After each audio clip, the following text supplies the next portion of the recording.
Hello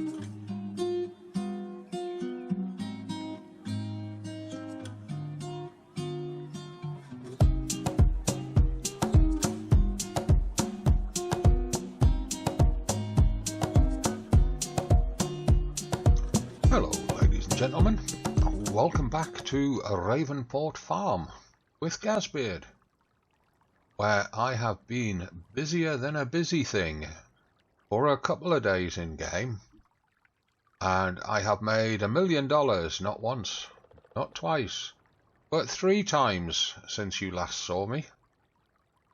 I've spent it twice. I've been buying lots of things, including land and businesses and machinery, and I'm just down here having a few moments rest and relaxation at the side of the pond, looking at the old waterfall. Very beautiful, and Ravenport really is a pretty map. Most people just don't see anything more than the fields and their size and shape and where they are. There are so many beautiful spots on this map where you can just escape and lose yourself for a moment.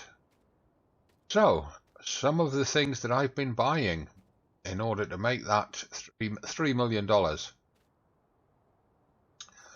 couple of nice Fieldlander trucks, 30,000 litre grain bins on the back of them, taking care of the combine harvesters for me.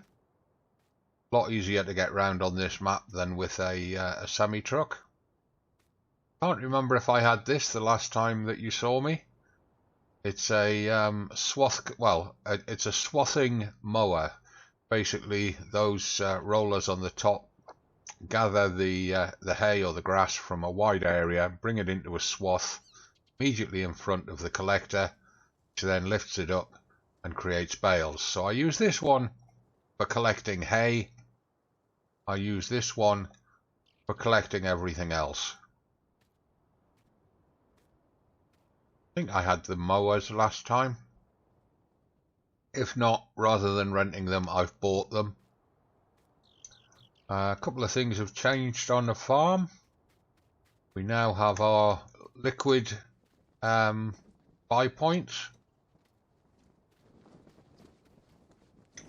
Had that last time you saw me, I'm sure. I've leased this, but one of the things I want to do today is to return this and buy the equivalent of it.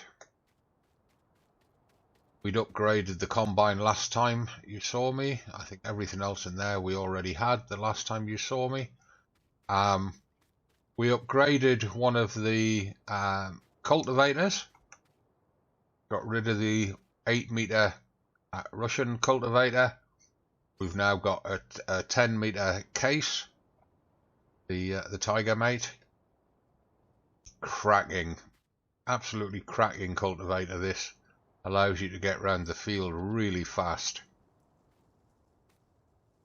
Got a 20,000 litre horse grain bin, which we're using as a service truck to refill the lime spreaders.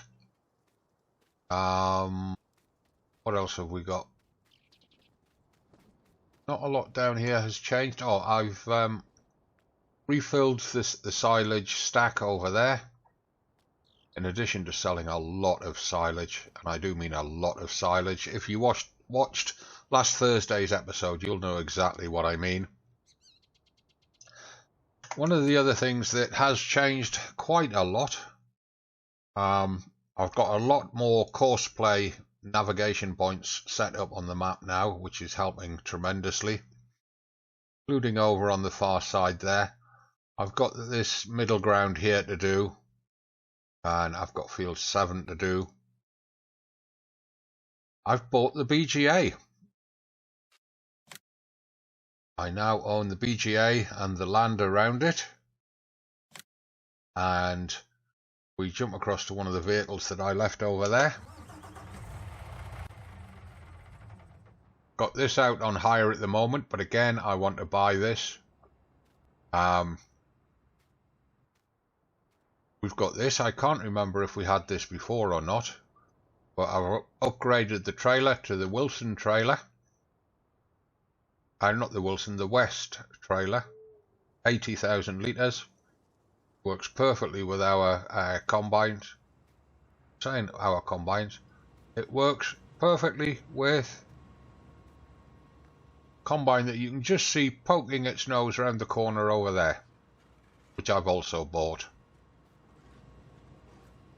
The yard here is full of silage bales. These are all silage, and I've been using them to overfill the ingester. Whoops. Keep the ingester busy, because we've got a lot more money for the silage putting it through here than we do by selling it at the barn. Just to demonstrate that, if we sell silage here, scroll along, there we are. At the barn, they're paying, or they were paying, $2.65 per 1,000 litres. Here they pay $3.60. And although they don't pay out until midnight here, rather than each time that you deliver, we also get the digestate out of it.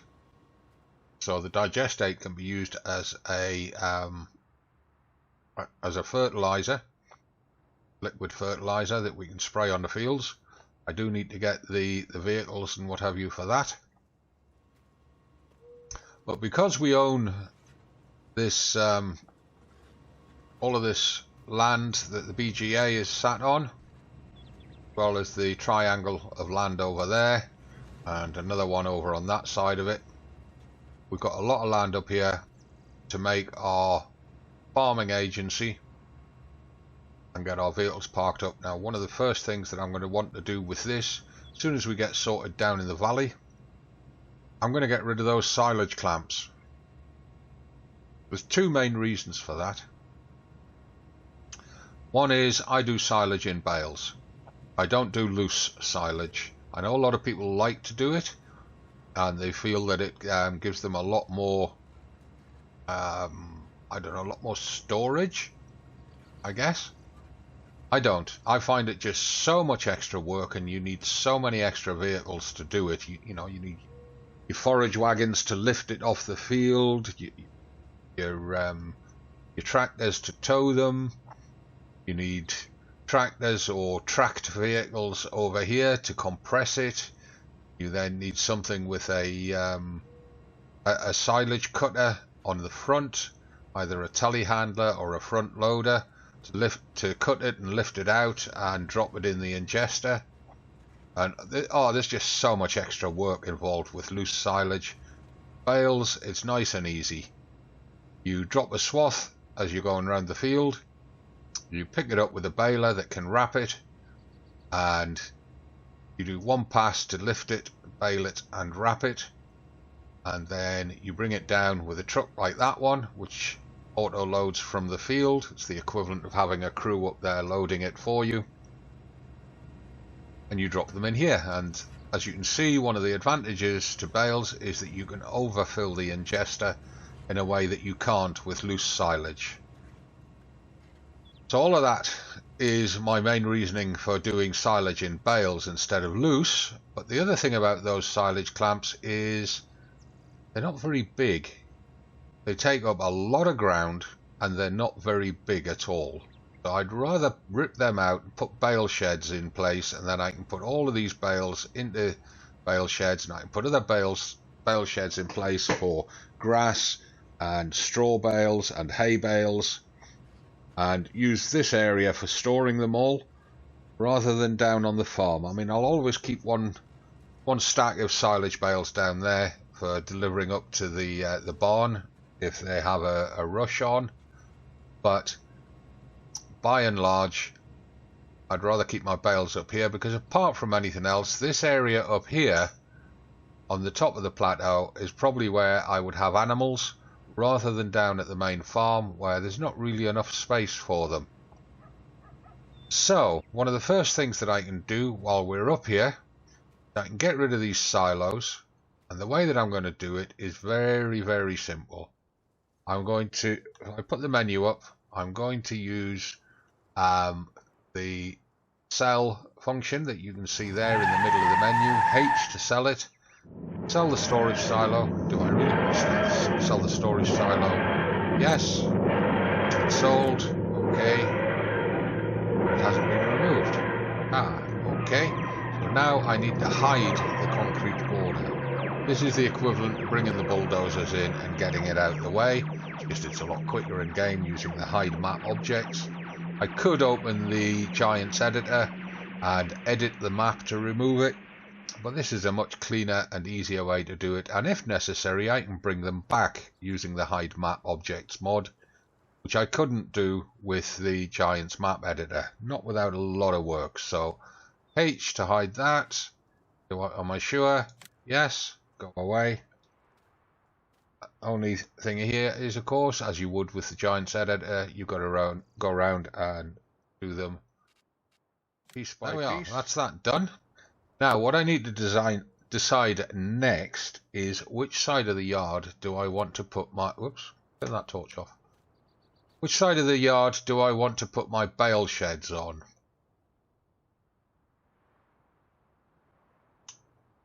Looking at the yard, looking at the landscape, everything that's going on, I think I would prefer to have my bale sheds on this side of the yard. What I'm going to do is I'm going to run down to this end of the yard before I put them into place. And the ones that I'm using with the BGA are the silage, so they'll go at this end of it. So first things first, let's jump into the PDA and order up bale sheds, and we'll get the suppliers to install them. It's a supply and install, or supply and erect. I think they actually come under miscellaneous rather than silos. Let me just find, yeah, it looks like they will, because there's the bale stacks that you put in your field. They're quite a way down the list. There they are. Right, so I like to do things in a logical sequence with these. I'm going to put the straw one at the furthest away, then I'm going to put the grass one, then the hay one, then the silage one. And if you think about how you cut and process grass, first you cut it and bale it as grass. If you've cut it and dried it, you bale it as hay, and you either of those or this straw, we can bale it and wrap it and make it into silage. So the silage ones will be last. So the first one will be straw, because that stands out on its own in terms of the product that it is. So these all cost 11,000 each to put in place. They all cost $10 a day to maintain. Right, so to install this, we click on it here in the PDA, click on details, and it jumps us to the outside world, where we can come across here, and using the left and right arrow keys we can rotate the shed and get it to the orientation that we want. Using the Q and E keys we can rotate the map, and what I like to do is I like to get a linear object like that fence. I like to get it center of screen. Bear with me a second. There we are, center of screen, and then I like to try and get it as vertical as possible on the screen. There we are, that's it. Just go a little to the right, right, and that probably just needs a little tap rotation. Tap. You know that it's correctly aligned top to bottom of screen when you can't actually see the fence. The fence is just a line. So what I then do is I use the lower part of the screen to rotate the building to get it square to the fence, like that, and then I come back around, whoops, wrong direction, come back around there, come up here, and I can get it into place. And this is where we probably do want to come on this side of the fence, and I want to allow for the overlap of the gate. So what I'm going to do is I'm not going to put it right up against the fence.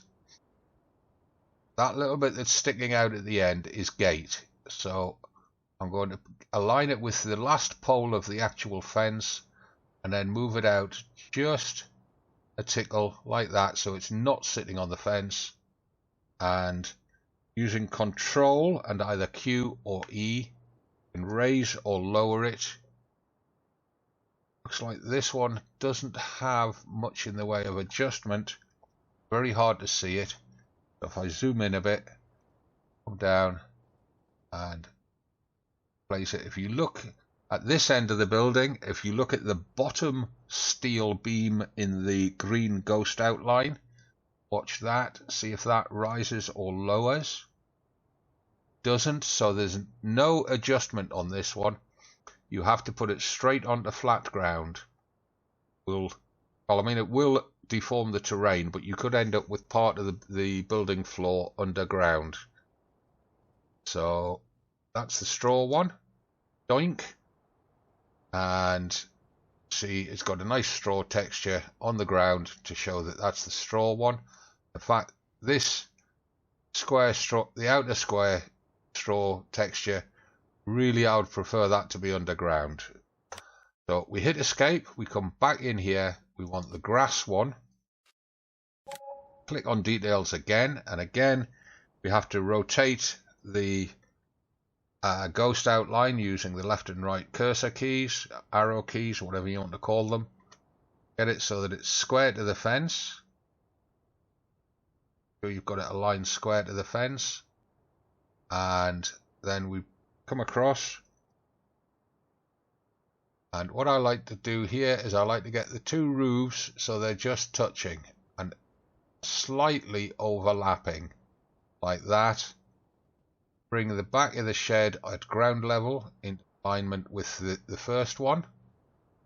And again, I can never remember if it's Q or E with Control to raise or lower.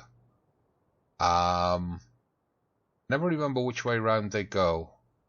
So I'm going to hold Q and try and push it into the ground and lose that square of what will be grass this time round. Hit click. And no, it's still put it in place, but it's doing it as straw, so I guess we can live with that. So there we are, that's that. And escape the PDA. There we are, we've got all our sheds in place, and I think that's a wonderful moment in time to get a screenshot. Although what I'm actually going to do is I'm going to bring the baling wagon round and I'm going to put the baling wagon in front of it, and then we'll do the screenshot there. So jump in. Oh, and sorry, I forgot to turn off all of those auto drive nodes. One of the things that I keep wanting to do and I've not had a chance to do yet is to show you how auto drive gets set up. So if I bring it's actually got to come the other way around because this thing offloads to the left.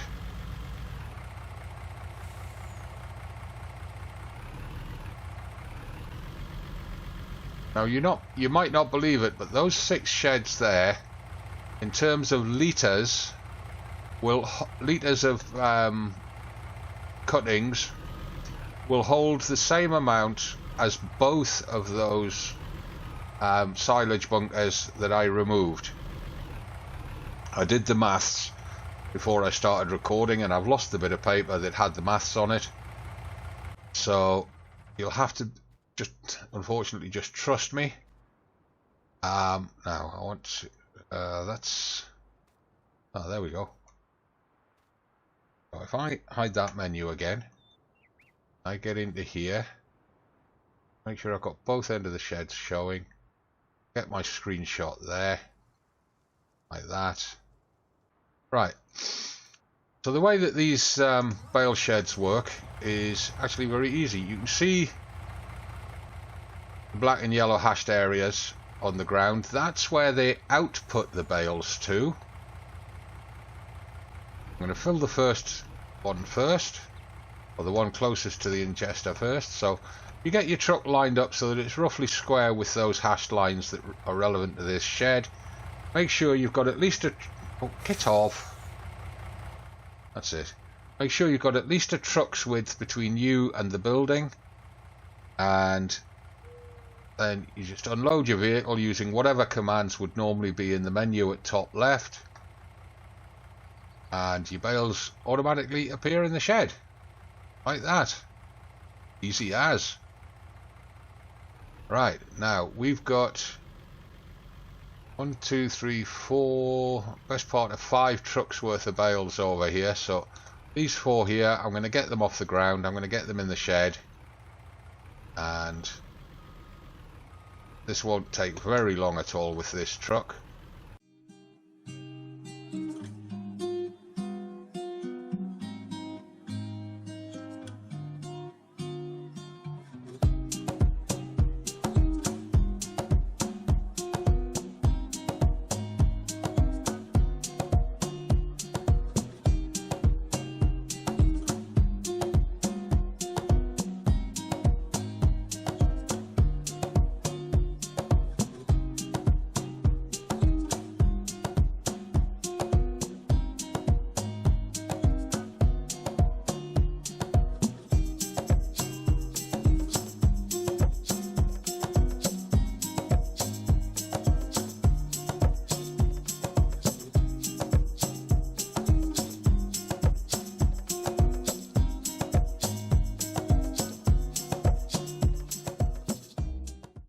Right, now the ones that are immediately in front of the ingester, I'm going to leave there, because that's where they're going to be used. What I will quickly do though is I will move this truck. I've got to get a car wash or something. In fact, I could put a car wash down. I've got the money to do it. Let's just move this truck. And I just want to check. Yeah, he's empty. It's a lovely old truck. The cab unit is the standard in-game Hulk. Just changed the paint scheme. I think that's the only change I made to it, to be honest. Made it case red, match with the trailer. And I'm going to park it down the side of here.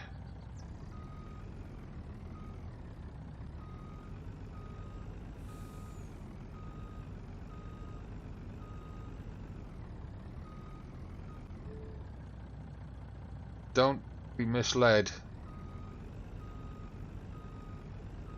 Parking this thing using a keyboard, parking anything in reverse game, especially a trailer and a tow, is not as easy as sometimes I can make it look. If you watch carefully in the series, you'll often see me make a total and utter mess of it. Right, so we'll leave that truck there. Jump out. This truck here is going to go down to the shop. We're going to upgrade it. Rather not upgrade it. We're going to, this is the leased one. I better just check that this is the leased one. Yes, we've got this one on lease. So what I'm going to do is I'm going to return this one. Getting fairly late in the day. It's coming up to 3 o'clock in the afternoon. In fact, we can auto drive this. So if I tell them to go to the shop yard, off you go. It's getting late in the day, so I might as well return it, and I'm going to buy one. So that way we'll own both of those trucks, the grain truck and this one, the bale truck. and they will be stationed at our BGA, because the BGA is going to be our base of vehicle operations.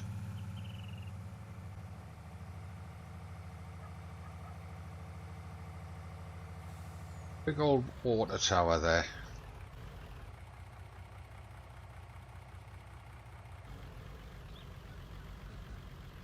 Something that you don't often notice. You drive past it so many times and you don't see it because you're concentrating on the road.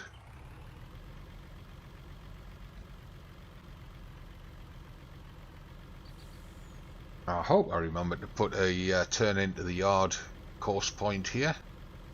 Yes, I did.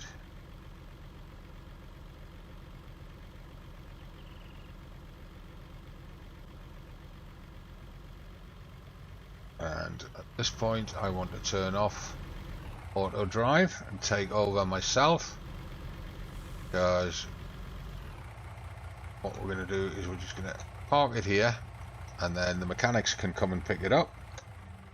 Jump out, role playing, we'll jump out, and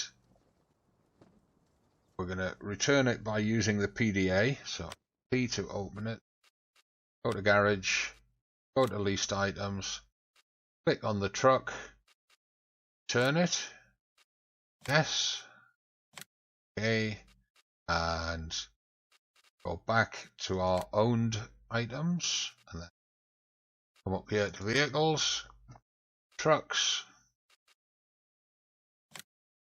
double click to open it, look for the bale truck, which is a special truck. There it is, and you have to choose either square or round bales. Now I'm fully set up for using square bales. My balers, my trailers, everything use square bales. So it's a good idea to choose one or the other right at the start of your game, so that you know which you are going to be buying as you do different things throughout the game. So going to customize, there's not much to customize on it. The wheel colors and vehicle color and everything is perfect. I don't need to change them and incur extra costs. Although the wheels look a little bit creamy, I'd prefer them to be a light grey. Metal, there we go, that's more the case colors. Wheel brand Trelleborg for getting across the fields, standard wide Trelleborgs. Condition, I'm going to go with used, and we're going to save ourselves 36,000, because these MAN trucks are seriously expensive in game. Default price of any MAN truck in game is 180,000, and for things like flatbeds and tipper trucks and so, there is no other truck in the game comes anywhere near them in cost. They are so expensive, and that's why the only one that I use is this bale truck. Engine setup, we've got the 500 horsepower truck. Go to 875 with the turbo for 7,500, and to be honest, for the extra 375 horsepower, which is almost doubling the power of the truck, it's worth paying the 7,500. Especially as you're getting a 36,000 discount for buying second hand. So that's all your options. That is it. There are no further options on the truck. And it's got twin beacons, so it's definitely a gas-beard truck. Those come as standard. And it's got a tow hitch on the back. Definitely standard gas-beard fittings. The only thing I wish it had a 3-point on the front. That I would really appreciate. So for FS22, if whoever made this mod is making it again, please consider putting a 3-point option on the front. I'd really, really appreciate that. And please fix the petrol gauge. Right, so we'll buy that. Not the petrol gauge, the diesel gauge. Back out. There she is. That's now our truck.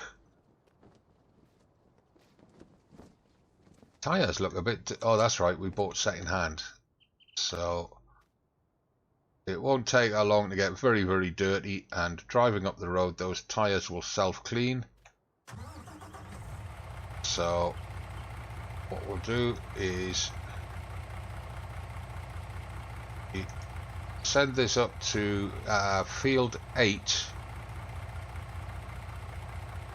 and then we'll manually drive it in from there, because we need to put in a an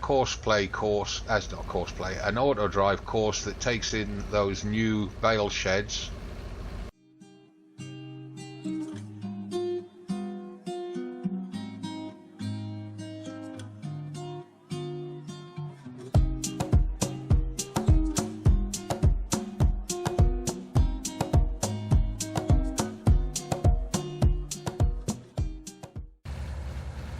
Now we take off auto drive and we take over ourselves.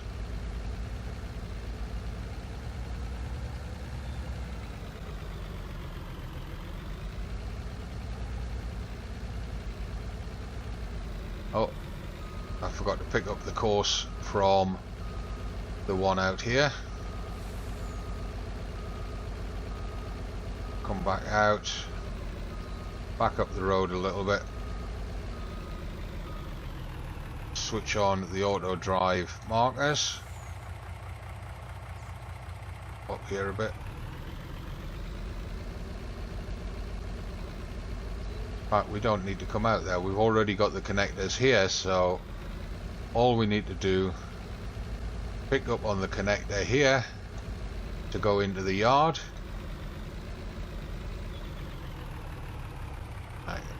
That, hold that there, and start recording.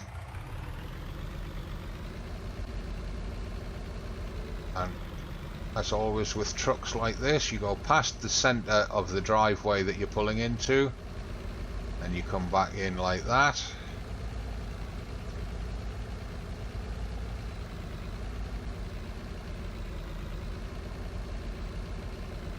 Again, go past the point where you want to turn. Pull it in.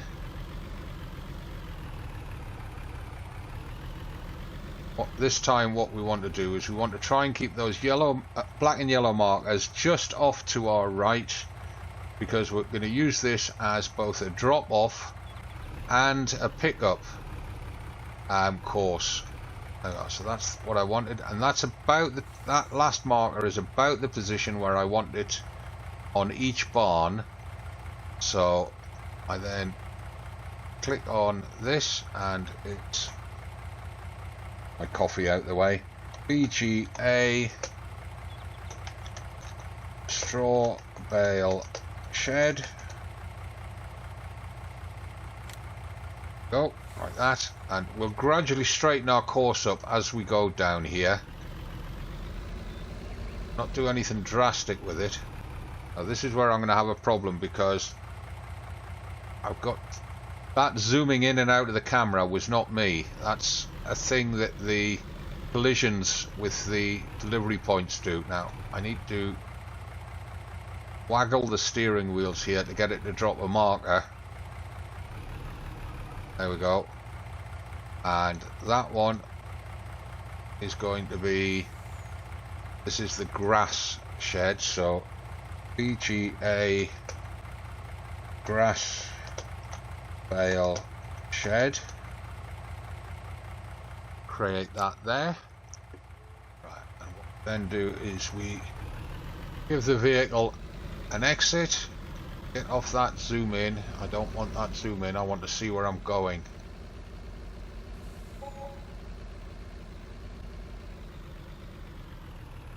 Bring it to there, stop recording, and that across.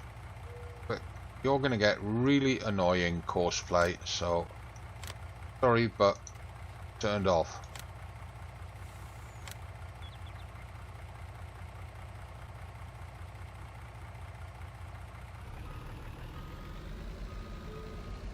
Now we reverse the course and we just smooth out and straighten up all the markers.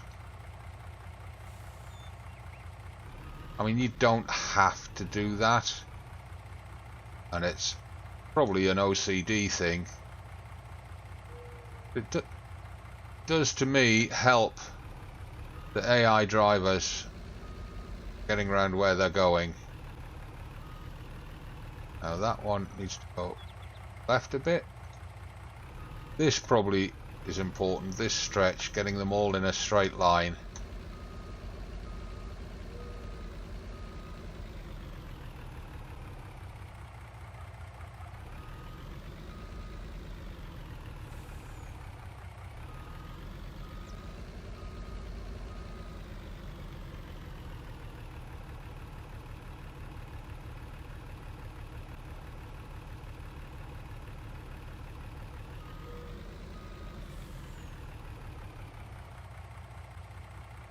Oh, are we still oh, we didn't.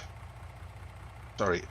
I've just noticed we got blue lines there. Blue lines are reversed courses, so we obviously reversed far enough that it picked up we were reversing and it threw an extra waypoint in. So I've just had to delete it and use shift and right click to delete it.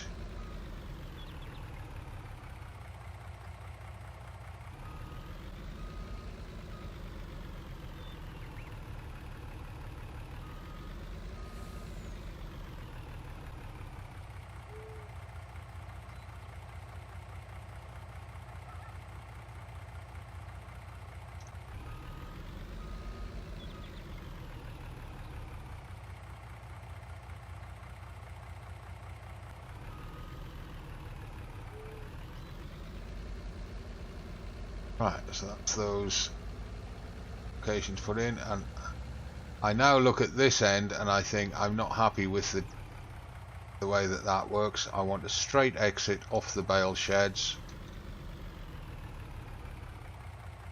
like that, and then I want a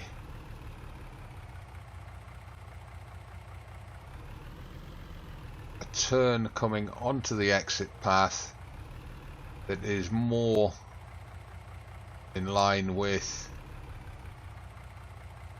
the existing path, and Alt and left click, yeah, Alt and left click to delete, sorry, not what I said earlier.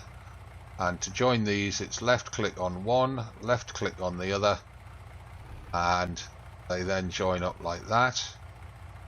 So what I'm going to do here, come out, not happy with this course here, try and smooth that out a little bit, particularly concerned that might get hung up on this gate in the semi truck. So I'm going to move that out a little bit to get us a little bit further out and for coming around like that. So if I come to here and I then tell it to go to straw bale shed and go.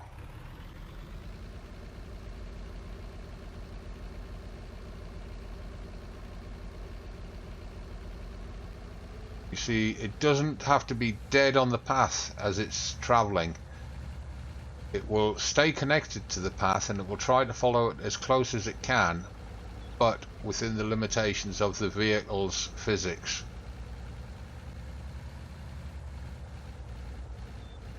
And I've just realized how long this recording is getting, and I'm going to have to do a lot of chopping and time lapsing as I'm recording it. This has just hit 56 minutes. I didn't think I was taking that long. And there we are. That's what I was talking about. So we need to bring that path in tight, much tighter.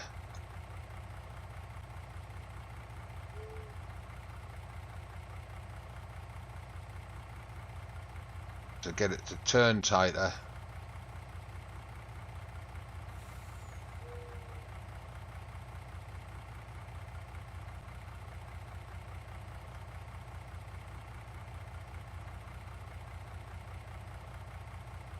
Now, I believe I can set a speed limit on a node. So if I come back to that green one, spin around a bit, make sure, yeah, that's the one I'm connected to.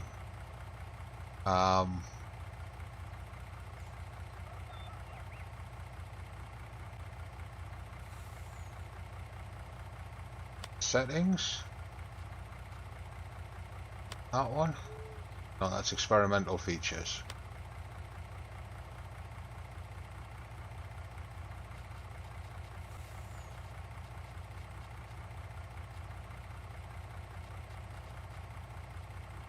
Corner speed set at 100%.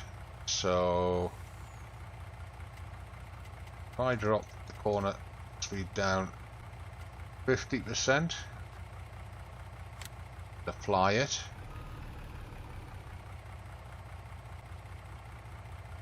I'm going to do that, make it come across here and then swing back to swing around.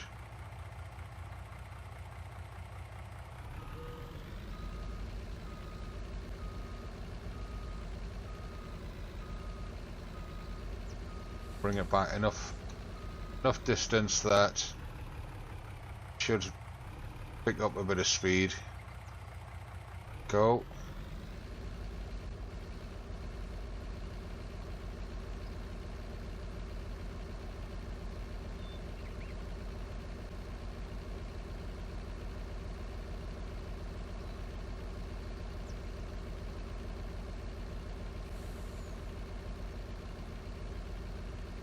Now it got through there.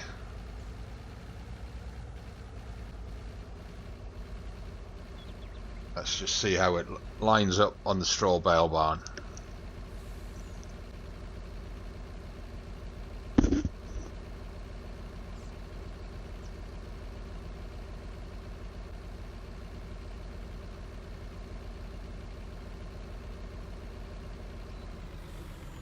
Perfect. Next one is the grass bales.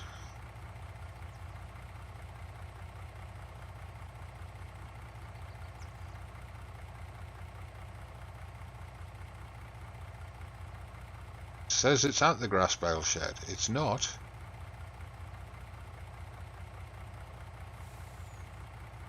Can't reach the grass bale shed. Why can't it reach the grass bale shed?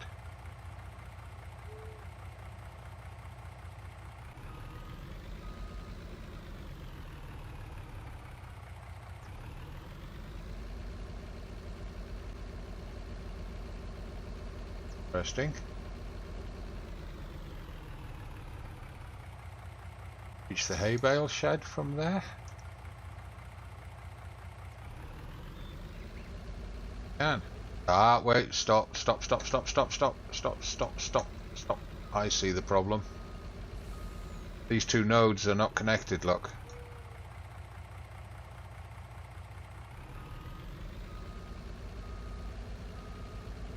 This is why you always test your course before you want to use it in your actual gameplay.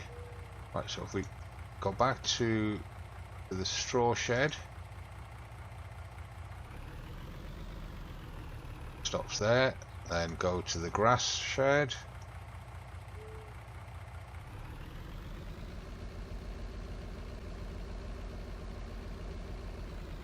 And it's actually stopped a little bit further along than I wanted, so bring that back a bit.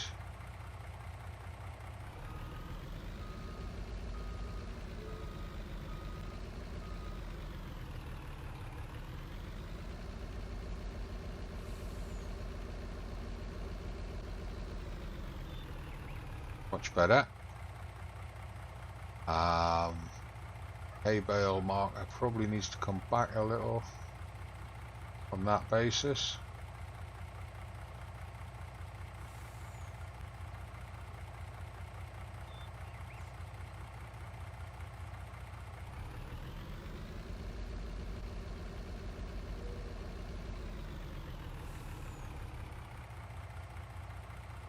Silage bale 1 back a bit.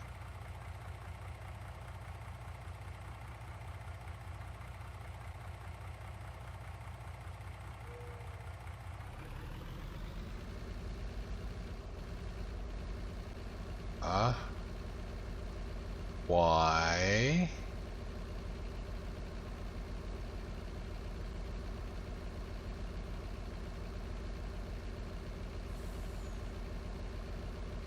Yeah, I'll probably afford to turn his cornering speed up a bit. We'll make it 75%.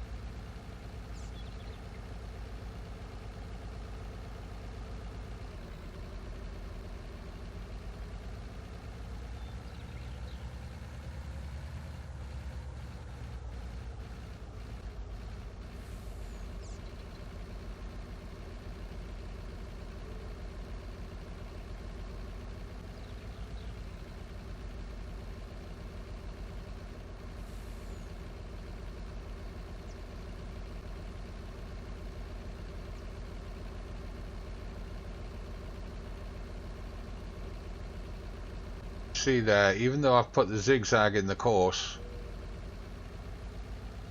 the truck just follows a smooth line averaging out the nodes rather than trying to jump to each one individually.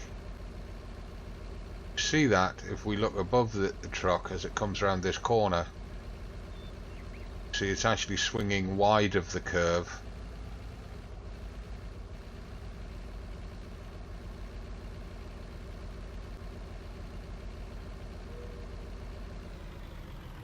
And there it stopped there perfectly. Okay, so those are all going to work now. That's fine. Starting to build a reserve of silage there for keeping the BGA rolling. And if I just roll forward in this truck, see we've still got 5 bales sitting on the top of the ingester. It'll still be munching away at them. And that'll, you know, it'll munch away all day at those. Now we've got one little quick job to do up here.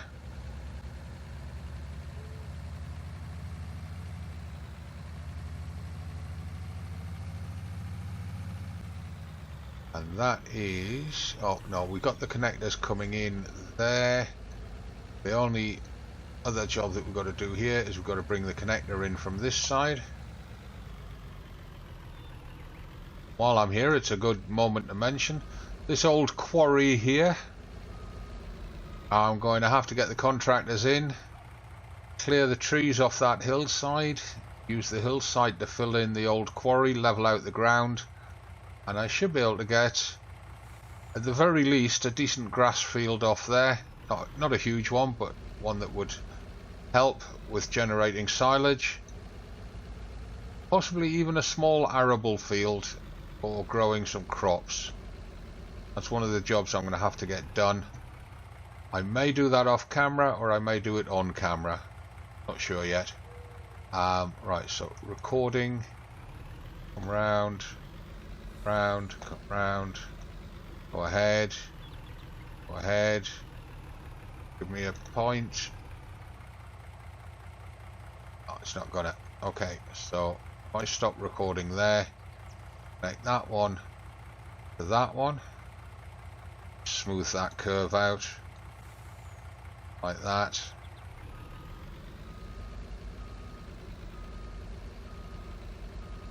Dual entry there, so I can come in from either side of the BGA, get into there, and that will always be the route.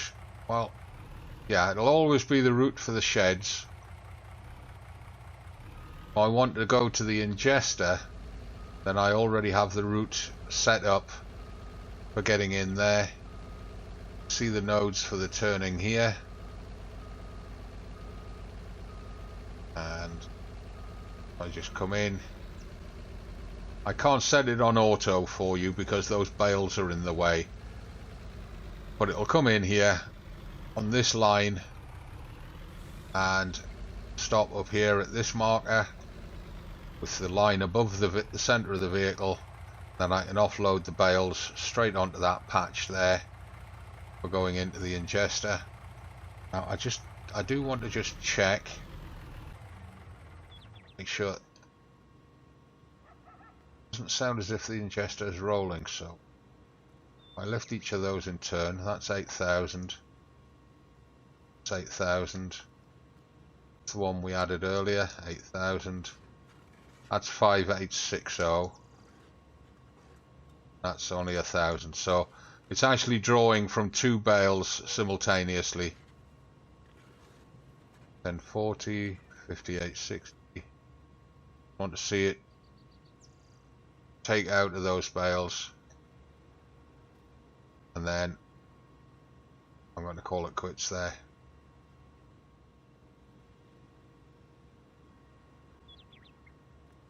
Where is the thing that says it's got 50k in it?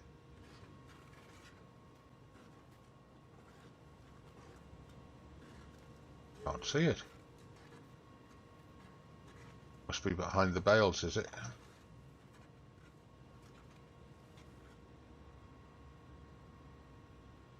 See it.